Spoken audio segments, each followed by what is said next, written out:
Réunion de travail dans le centre des affaires de Rio de Janeiro. David a quitté Madrid il y a 6 mois.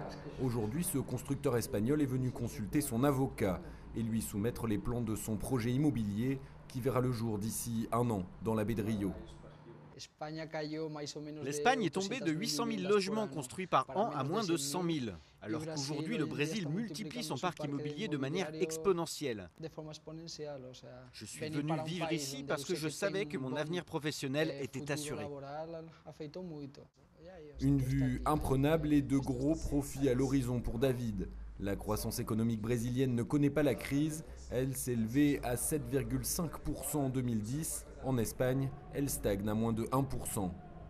Comme d'autres compatriotes, David suit un cours gratuit de création d'entreprise offert par le gouvernement espagnol.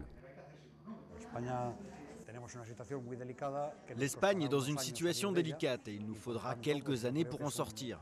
Par conséquent, je pense que c'est une bonne raison pour que cela pousse les Espagnols à venir tenter leur chance ici.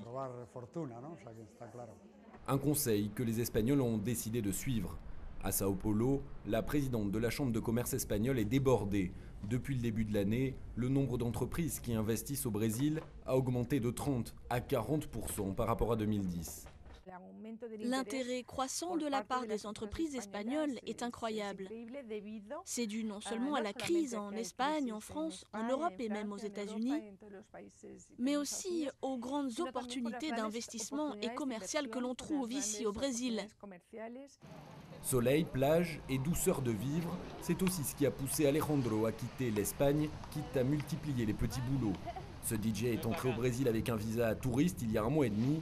S'il n'obtient pas de permis de travail rapidement, il risque de se retrouver en situation irrégulière. Il n'y a plus la même joie qu'avant en Espagne. Les gens sont préoccupés, ils s'accrochent à leur travail.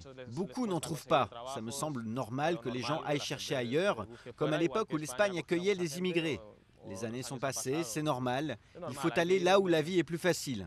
Pourquoi rester là-bas et continuer de souffrir ? Le Brésil, nouvel Eldorado pour les Européens, mais de plus en plus exigeant pour fournir un visa de travail. Aujourd'hui, au moins 600 000 étrangers y vivent en situation irrégulière.